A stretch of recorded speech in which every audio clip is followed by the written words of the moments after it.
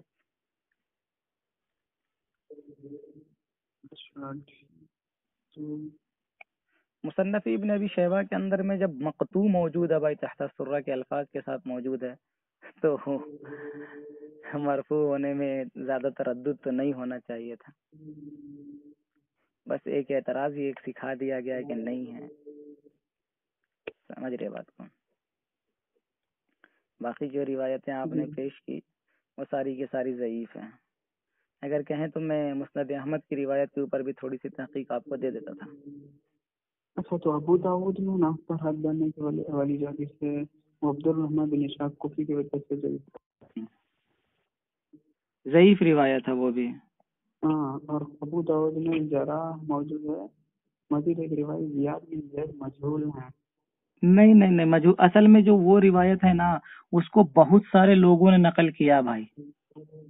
جو آپ وہ جو عبد الرحمن ابن اسحاق الکوفی الواسطی الکوفی رحمہ اللہ کے جو ابو داؤد شریف کے اندر میں ہے، یہ مصنف ابن ابی شیبہ میں بھی ہے کہ حدثنا ابو معاویہ عن عبد الرحمن ابن اسحاق عن زیاد ابن زید السوائی عن ابی جحیفہ عن علی مجہول ہیں. قسم کون؟ زیاد بن زید کو مجہول کس نے کہا ہے؟ اس میں نصاب الریا زیل حنفی نہیں اس میں اصل میں جو روایت اس کے اوپر جو اصل روایت کے اوپر جو کلام ہے نا بھائی وہ عبد الرحمن ابن اسحاق الواسطی الکوفی رحمہ اللہ کے اوپر ہے. یہ الکوفی ہے یا نہیں، لیکن ابو اسحاق الواسطی یہ ان کے اوپر مطلب جرا ہے. ہاں لیکن دیکھیے نصاب الریا الزائلی حنفی انہوں نے زیاد بن زید کو مجہول کہا ہے. مجھے تو اس چیز کا علم ہے، کہاں لکھا ہوا یہ بات؟ یہ میں دریافت کیا تھا تو انہوں نے بتایا تھا کہ اس میں لکھا ہے. کس میں؟ شیخ ابو زید جمیل اور اس میرے بھی شیخ ہیں شیخ نہیں، اصل کتاب سے مطالعہ کرو بھائی، اچھی بات رہی ہے. صرف ان کی تحقیق پر راہ جانا ہے تو یہ تو دوسری بات یہ بھائی کہ یہ جو روایت کو آپ حضرات جو یہ کہتے ہیں اس میں کچھ کیا کہتے ہیں یہ کمی بیان کرتے ہیں، تو میں عرض کر دوں کہ یہ روایت تو بہت ساری کتاب میں ابو داؤد کے اندر میں مختارہ ضیاء المقدسی رحمہ اللہ نے بھی اس کو نقل کیا اپنی مختارہ، یعنی کہ جو ان کا یہ کہنا ہے کہ بخاری مسلم نے جو روایت کو نہیں نقل کیا ہم نے اس کو نقل کیا، اور اس کے تعلق سے بہت سارے لوگ یہ کہتے ہیں مختارہ کے حوالے سے کہ یہ بندہ اپنی کتاب میں یعنی کہ صحیح حدیث کو ہی نقل کرتا. دوسری بات یہ کہ علامہ ابن حمام رحمہ اللہ فرماتے المجتہد اذا استدل بحدیث ان کانت صحیحا لو، کہ مجتہد جب کسی حدیث سے استدلال کر دے تو وہ حدیث صحیح ہو جاتی ہے. یہ تحریر لابن الحمام رحمہ اللہ کے حوالے سے یہ میں نے آپ کو نقل کیا، اور اس بات کو نقل کیا علامہ کیا کہتے ہیں علاؤالدین علامہ شامی رحمہ اللہ نے جلد نمبر 7 صفحہ نمبر 83 رد المختار کے اندر میں. اور اسی طریقے سے ابن حجر اسقلانی شافعی رحمہ اللہ فرماتے وقد احتج بهذا الحديث احمد ابن المنذر وفي جزمها بذلك دلیل على صحته عندهما. تلخیص الحبیر کی جلد نمبر 2 صفحہ نمبر 143 اور رقم الحدیث 807 کے اندر میں لکھتے ہیں کہ اس حدیث کو امام احمد اور امام ابن المنذر رحمہ اللہ نے دلیل بنایا ہے، اور ان دونوں کا اس حدیث کو پختگی کے ساتھ دلیل بنانا اس بات کی دلیل ہے کہ ان کے نزدیک یہ حدیث صحیح ہے. تو بھائی اور بہت سارے جیسے کہ امام اسحاق بن راہوی رحمہ اللہ الاوسط ابن المنذر رحمہ اللہ جلد 3 صفحہ 94، امام کیا کہتے ہیں مسائل احمد جو اسحاق بن راہوی رحمہ اللہ کے جو مسلک کو جو لکھا گیا ہے ابو داؤد شریف کے اندر میں صفحہ نمبر 31 پر، امام ابو جعفر طحاوی حنفی رحمہ اللہ متوفہ 321 ہجری احکام القرآن للطحاوی جلد اول صفحہ 187. اور اسی طریقے سے بے شمار حضرات ہیں، امام ابو بکر جساس رازی، امام ابو الحسن قدوری حسین قدوری، امام ابو بکر سرخسی المبسوط، امام ابو بکر الکاسانی بدائع الثناء، اور اسی طریقے سے علامہ مرغیانانی مالک کا کیا کہنا ہے؟ امام مالک رحمہ اللہ کا جی امام مالک کا کیا قول ہے؟ جی نہیں میں آپ سے پوچھ رہا ہوں کہ امام مالک کہاں پر باندھتے ہیں آپ؟ امام مالک رحمہ اللہ کا مسئلہ کہ میں نے اس تعلق سے تحقیق نہیں کیا بھائی یہ کہاں باندھتے ہیں. اچھا لیکن مجھے پتا چلا تھا کہ امام مالک ہاتھ چھوڑ کر نماز پڑھتے تھے، لیکن وہ وہاں پر جو حکمران تھے انہوں نے انہیں اتنا ستایا کہ ان کے ہاتھ وہ اٹھا نہیں پاتے تھے، اس لیے وہ ہاتھ چھوڑ کر نماز پڑھا کرتے تھے. واللہ عالم بالصواب علمہ اتم اکمل. مجھے اس چیز کا علم نہیں ہے، لیکن بعض قائلین جیسے کہ میں پہلے ہی کہہ رہا ہوں کہ ایک قائل کا قول نقل کیا ہے کہ کیا ہے وہ الفاظ یار، ایک سیکنڈ میں بتاتا ہوں آپ. عون المعبود کے اندر ہی ایک قول کو نقل کیا ہے،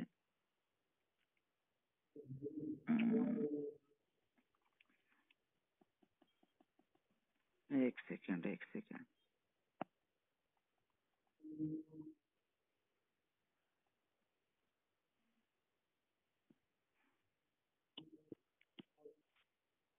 دیکھیں عون المعبود کے اندر میں ایک قول کو نقل کیا ہے وقال قائل ليس في المكان الذي يضع عليه اليد خبر يثبت عن النبي صلى الله عليه وسلم فإن شاء وضعهما تحت السرة وإن شاء فوقها.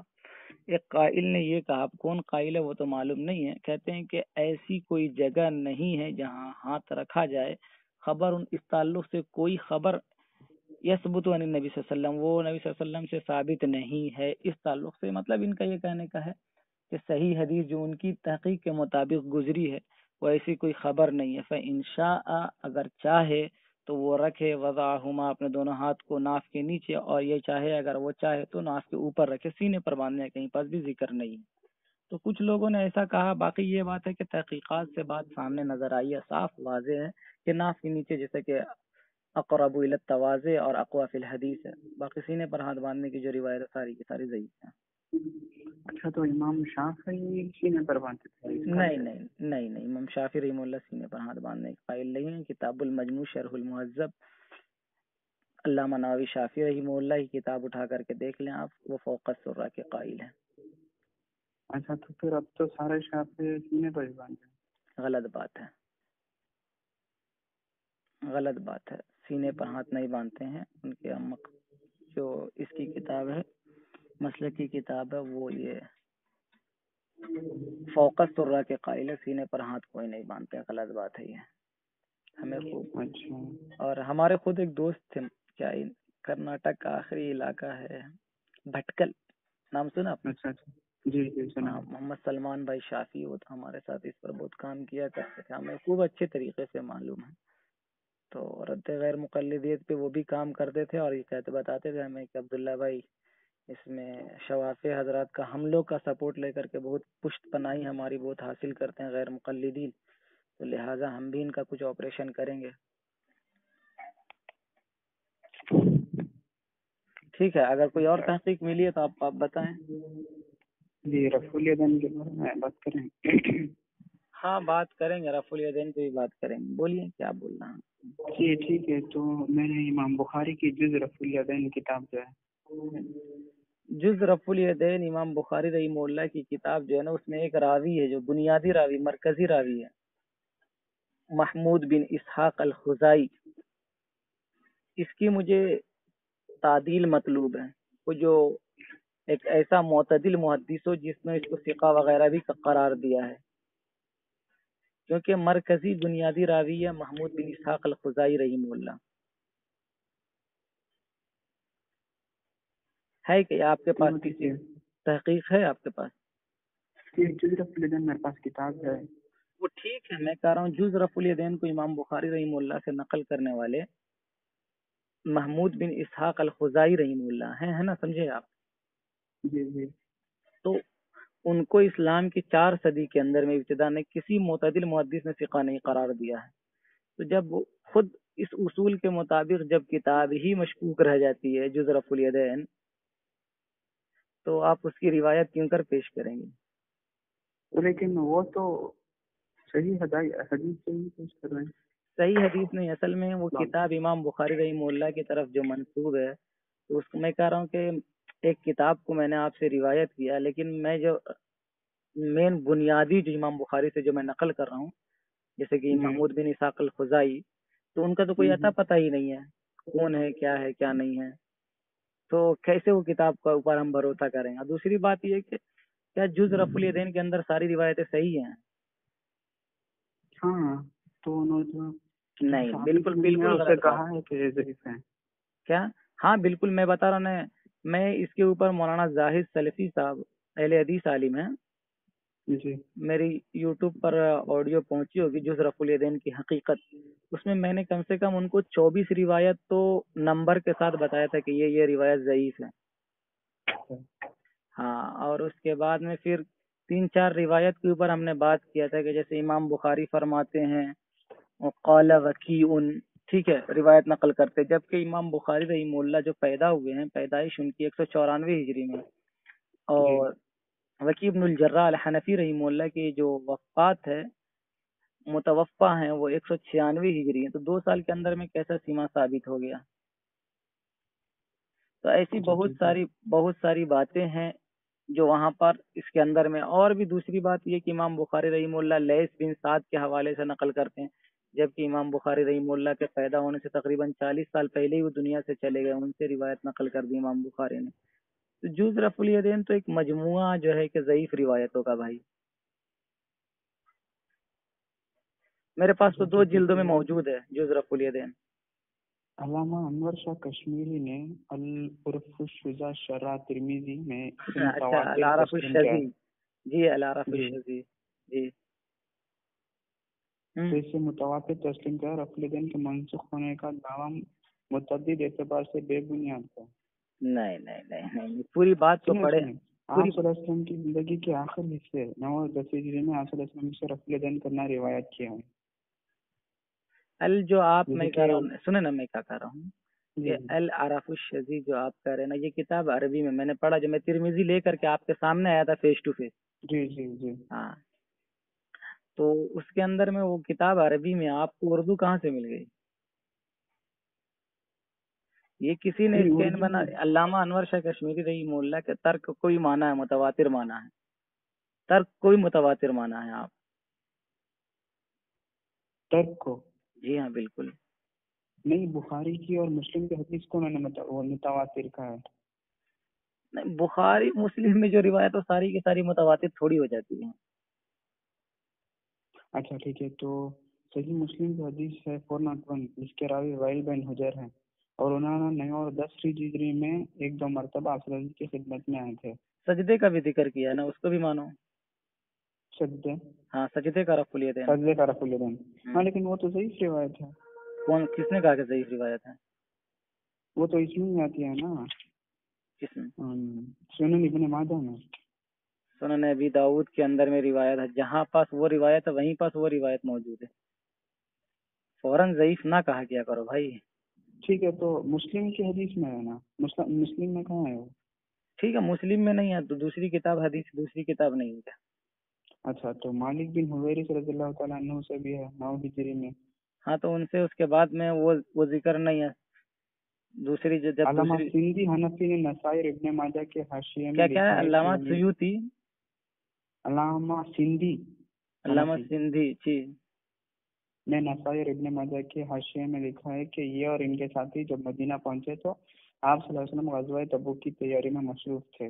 نبی صلی اللہ علیہ وسلم نے ان کو اور ان کے ساتھیوں کو روانہ کرتے ہوئے وقت فرمایا ٹھیک اسی طرح نماز پڑھنا جس طرح مجھے نماز پڑھتے ہوئے دیکھا. تو صحابہ اکرام رضی اللہ تعالیٰ عنہ مجمعین آپ صلی اللہ علیہ وسلم کی وفات کے بعد بھی رفع الیدین کے قائل اور عامل رہے. تو مالک بن حویرث رضی اللہ تعالیٰ عنہ کا عمل بیہقی میں بھی آیا ہے بخاری میں ہے اور بیہقی 2/73 میں ابو بکر اور عمر رضی اللہ تعالیٰ عنہ کا عمل اور ترمذی میں ابو حمید سعدی کا 10 صحابہ کی موجودگی میں رفع الیدین کرنا اسی ثابت ہے. ضعیف روایت ہے جو 10 صحابہ کے سامنے ترمذی مسند احمد سنن ابی داؤد وہ ضعیف روایت ہے. اچھا ٹھیک ہے پھر اس کا کیا کہنا؟ ابن خزیمہ میں حضرت ابو موسیٰ اشعری کہاں ہے روایت کہاں ہے پڑھے نا اس کی سند تو دیکھیں گے. ابن خزیمہ 1/288 اس کی سند کیا ہے؟ نہیں سند تو یہاں پر آن لائن میں نہیں دکھائی جاتی لیکن یہاں پر لکھا ہے. دیکھیں آپ یہی تو سب سے بڑی غلطی کر رہے ہیں آپ پیارے بھائی. کسی نے جو لکھ دیا ہے آپ اس کو پڑھ رہے ہیں اس کے اوپر عمل کر رہے ہیں. اس نے انصاف سے کام لیا یا نہیں لیا یہ بھی تو آپ بہت بڑی غلطی کر رہے ہیں نا. ہم نے اسی لیے آپ کے سامنے جب اس دن بات کی تھی آپ کے سامنے تو اس دن تو کیا ہوا تھا وہ تو آپ خوب اچھے طریقے سے جان رہے ہیں کہ مسجد میں اس دن کیا ہوا تھا. ہم نے آپ کو کہا تھا کہ ہم بہت دن تک بنگلور میں رک رہے ہیں آپ جو اپنے اہل حدیث عالم ہیں ان کو لے کر کے آ جائیے بات کریں گے انشاءاللہ. لیکن آپ اپنے عالم کو لے کر کے اہل حدیث عالم کو آپ آئے نہیں ہے نا. ہم نے سفیان بھائی سے پوچھا بھی کہ کیا ان کا کوئی قصہ ہے. انہوں نے تو میرا نمبر بھی لیا تھا فون بھی نہیں کیا ایک بار بھی. تو اصل سب سے بڑی پریشانی آپ کے ساتھ یہ ہے پیارے کہ آپ بس آن لائن پڑھ رہے کتابوں کا حوالہ خود سے آپ چیک نہیں کر رہے. تو جو آپ کے سدھرنے کے جو چانسز تھے اور صحیح راستے پہ جو آنے کے چانسز تھے وہ کم ہو جا رہے. کیوں؟ اس کی وجہ یہ ہے کہ آپ صرف اور صرف ناقل بن جا رہی ہے. کیا کہتے ہیں ناقلین کی تقلید کر رہے ہیں آپ محض. یہ تقلید تو مذموم ہے بھائی کہ کسی اہل حدیث نے لکھ دیا بھائی اس نے ایمانداری سے کام لیا یا نہیں لکھا ہے. اس علامہ سندھی رحمہ اللہ کے جو حوالے سے جو بات نقل کرے کیا انہوں نے کسی اعتراض کا نقل کیا ہے کسی کا اس کے بعد میں جواب دے رہے ہیں. آپ نے پڑھا نہیں 2 سطر پیچھے سے نہیں 2 سطر آگے سے نہیں بس جو تھوڑی سی بات ادھر کی نکل رہی ہے اس سے آپ نے معنی نکال لیا. تو یہ غلط ہے نا.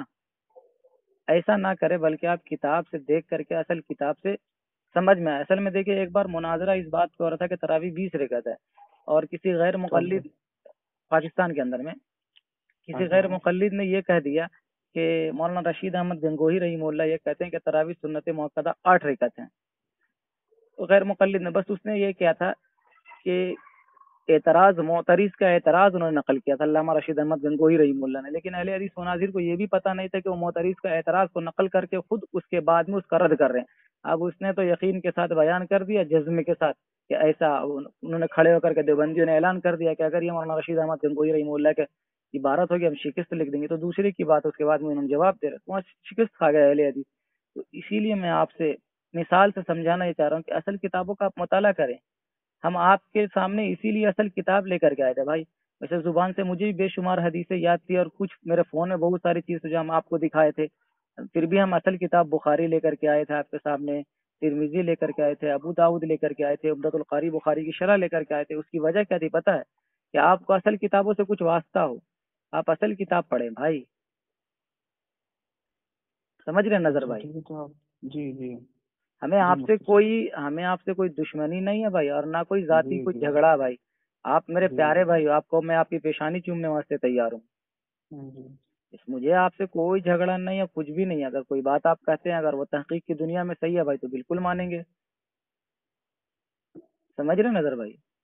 جی جی ہاں، تو جیسے دیکھیں اس دن ہم لوگ سامنے بیٹھ کر کے بات کیے، تو جتنے آپ نے جو بات رکھی ہم نے ساری باتوں کا جواب دیا تھا، آپ کو نہیں دیا تھا جواب؟ جی ہاں، تو ہم نے ساری باتوں کو تو آپ کو جواب بھی دیا تھا بھائی۔ کچھ ہم نے اصل کتابوں سے حوالہ دیا تھا، کچھ جو میری کتاب تھی اس سے میں نے آپ کو حوالہ دیا تھا، کچھ موبائل سے ہم نے حوالہ دیا تھا۔ اس کی وجہ یہ ہوئی تھی کہ میرے پاس ساری کتابیں تھا، میں اتنا سا لے کر کے نہیں آ سکتا تھا، وہی 4 کتابیں لے کر کے آیا تو آپ نے دیکھ لیا ہوگا کہ اس کی کتاب کا وزن کتنا ہوگا۔ ہاں، تو اتنی بڑی بڑی کتابیں رہتی ہے بھائی، تو اسی لیے ہم آپ کو بلا رہے تھے کہ آپ ہماری لائبریری میں آئے اور اہل حدیث عالم کو آئے، میرے مدرسے میں آئے، اہل حدیث عالم کو لے کر کے آئے، تو آپ تو لے کر کے آئے نہیں، اور آپ آن لائن تحقیق میں پڑھ رہے ہیں بھائی، کسی نے اردو تحقیق لے رہی، یہ غلط ہے بھائی۔ اسی لیے آن لائن تحقیق کو چھوڑو بھائی، اصل کتاب سے واسطہ کرو۔ اور ہم نے آپ کو یہ بھی نصیحت کی تو اس دن اچھا، تو ماشاء اللہ کہ آپ کو 2 ہاتھ سے مسافے کے قائل ہو گئے یا نہیں ہو گئے؟ جی جی الحمدللہ تو اس سے پہلے آپ 1 ہاتھ کے مسافے کے قائل تھے؟ جی چلو ماشاء اللہ کے فضل سے، اللہ کا فضل ہے۔ تو ہم یہ چاہ رہے تھے نظر بھائی کہ انشاءاللہ اگر میں بنگلور آتا ہوں اگر، تو جی کبھی جی آپ آئیں اور سامنے بیٹھ کر کے بات کرتے ہیں۔ جی انشاءاللہ۔ اصل میں نظر بھائی میں یہاں تراویح کے لیے آیا ہوں، اور انجان جگہ میں اچھا کسی کے اچھا گھر میں بیٹھ کر کے بات کرو تو مناسب نہیں ہے۔ انشاءاللہ ہم آپ سے نظر بھائی کبھی وقت ملا تو بات کریں گے۔